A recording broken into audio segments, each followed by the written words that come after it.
Dans l'actualité également, c'est le salon où l'on cause machine-outil. Depuis ce matin, durant 3 jours, à Gaillan Expo à Douai, près de 700 exposants, plus de 8000 visiteurs attendus.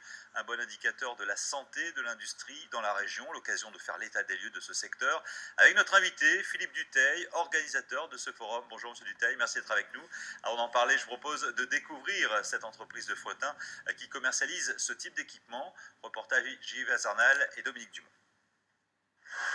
Pas facile de maîtriser les commandes de cette machine-outil. C'est pourquoi le vendeur de ces bécanes high-tech dispense une formation aux ouvriers de cette entreprise, un service indispensable pour le patron de la boîte. 50% de l'achat d'une machine, c'est le service après-vente. Et le service après-vente, si on prend une machine qui est fabriquée en Taïwan, imaginez le Taïwanais qui doit se déplacer en France avec un temps de réactivité de 48 heures, voire 72 heures, c'est impossible. C'est pourquoi ce responsable de PME achète ces machines-outils ici à Frotin, dans cette société qui depuis 30 ans les importe d'Allemagne, d'Italie ou du Japon, des machines à commande numérique dont le prix varie entre 70 000 et 3 millions d'euros. On les décaisse, en général on les branche électriquement, pneumatiquement. Nous les essayons, on monte la caractérisation, certaines caractérisations. On fait des déplacements, on vérifie que la machine n'a pas de soucis avant d'aller chez le client. L'importation et la revente de ces machines neuves, une activité de niche. Au nord de Paris, LMO est la seule entreprise à s'être spécialisée sur ce marché, un créneau porteur.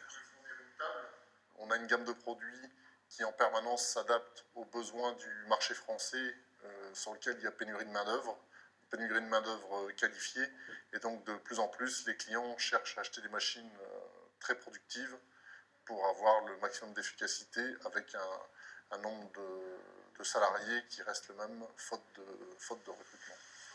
LMO vend 100 à 120 machines-outils par an. En raison de leur durée de vie jusqu'à 25 ans, la société est dans l'obligation de rechercher toujours de nouveaux clients.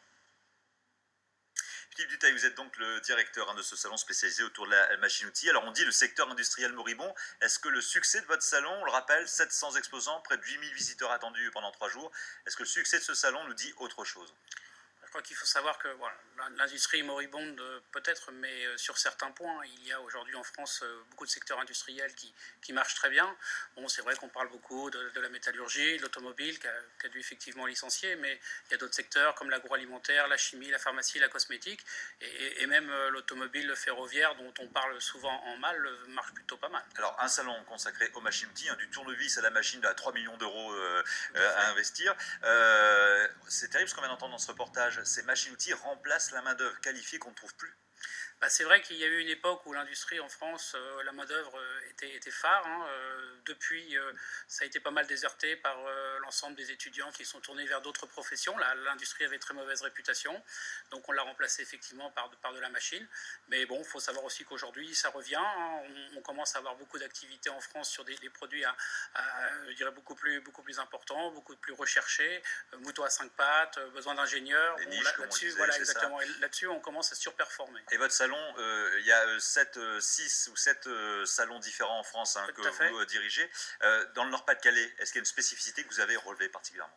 Alors, on retrouve bien entendu le tissu industriel en tant que visiteur, donc on retrouve forcément le côté ferroviaire, le côté métallurgie, qui reste quand même des points forts de la région, mais on voit tout un tas de PME dans le secteur de l'agroalimentaire, dans le secteur de la pharmacie, dans le secteur de la plasturgie, beaucoup d'entreprises d'une 50aine de personnes qui sont en train aujourd'hui de tirer leur marron du feu en France, et c'est plutôt, on va dire, de bonne aloi. Il y a encore un sort à refaire dans le Nord-Pas-de-Calais qui permet à cette région de rester en tête, à la pointe de ce qui se fait en matière industrielle. Bien, je pense qu'il y a des gènes dans la région. Les gens sont nés dans l'industrie et effectivement ont envie d'y revenir et font un point fort à ce que ce soit toujours, je dirais, une activité forte dans le Nord-Pas-de-Calais. Merci beaucoup Philippe Dutheil d'être venu nous apporter toutes ces précisions. C'était intéressant d'avoir un regard extérieur sur la santé de l'industrie en Nord-Pas-de-Calais. Merci à vous, merci beaucoup.